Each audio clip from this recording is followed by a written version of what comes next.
Olá galera, bem-vindos ao canal Matemática, Teoria e Prática. Eu sou o professor Denilson e na aula de Geometria Analítica de hoje nós vamos estudar o coeficiente angular da reta.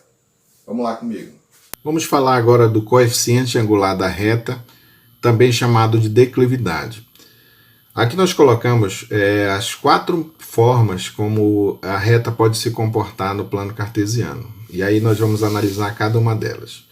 Observe que esse primeiro caso aqui, a reta é crescente. Esse ângulo alfa é o ângulo que é formado entre o eixo x e a reta R, né? Esse ângulo, no caso aqui, é agudo. No segundo caso, a reta é decrescente. Esse ângulo alfa é obtuso. O terceiro caso, a reta é perpendicular ao eixo do x.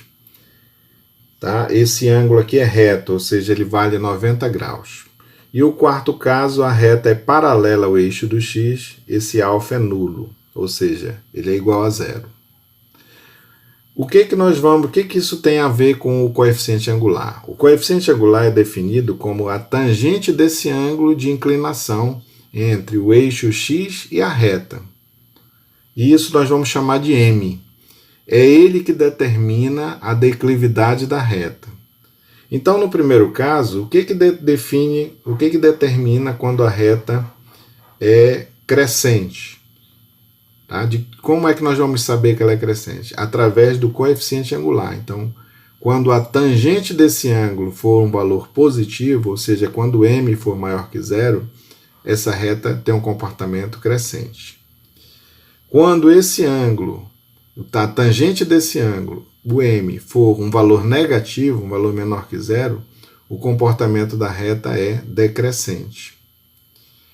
O terceiro caso, quando a reta estiver perpendicular ao eixo do x, nesse caso, o ângulo de 90, tangente de 90 não existe. Então, nesse caso, nós não conseguimos definir o valor do coeficiente angular. E o quarto caso, que é quando o alfa é nulo, tá? A reta é paralela ao eixo do x, então o coeficiente angular é zero, ou seja, não existe declividade. Então nós temos esses 4 casos que podem ocorrer aqui, que nós inicialmente estamos analisando. Essa segunda parte aqui, ela fala da questão de como eu vou determinar o coeficiente angular a partir de 2 pontos fornecidos. Então aqui eu tenho o ponto A e B, são fornecidas as coordenadas de cada um dos pontos, tá ok? E o que eu vou fazer aqui? O ângulo que me interessa é esse ângulo bem aqui, ok? Então nós traçamos uma linha pontilhada aqui, até alcançar essa outra linha pontilhada, formando aqui um triângulo. Esse triângulo é um triângulo retângulo. E esse ângulo alfa é o mesmo que aparece bem aqui, ó, bem pequeno, mas dá para ver, né? Então, o que é a tangente desse ângulo alfa, que é o coeficiente angular? É definido como cateto oposto sobre cateto adjacente. Cateto oposto sobre cateto adjacente. Quem é o cateto oposto aqui? É a mesma distância que tem do YA para o YB. Ou seja, é YB menos YA. Dividido por quem?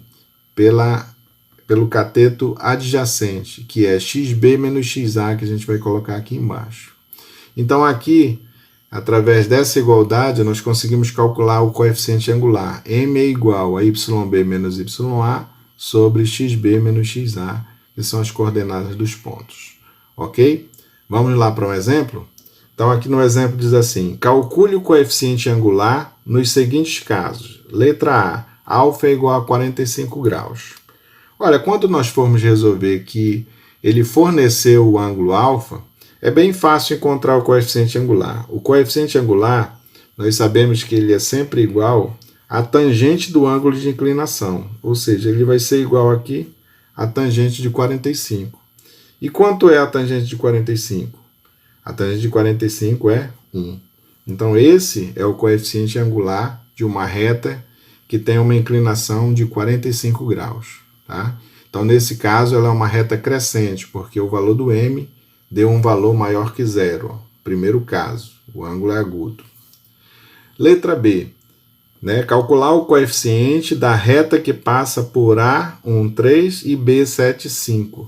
Nesse caso, como nós temos 2 pontos, nós vamos aplicar a fórmula ali de cima, né?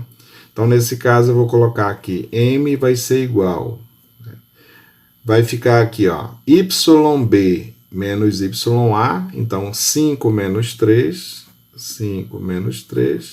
sobre xb menos xa, 7 menos 1.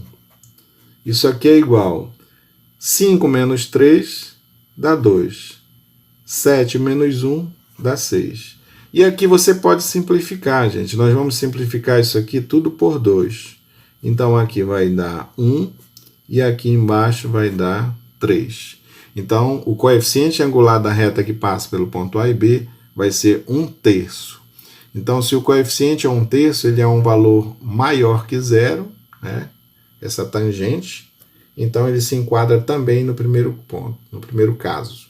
Se ele fosse negativo, se enquadraria no segundo caso. Não é fácil, gente? É bem fácil de fazer, né? E aqui nós vamos deixar 2 questões para você treinar o que aprendeu nessa aula. Não esqueça de deixar seu like e até a próxima aula, gente, se Deus quiser.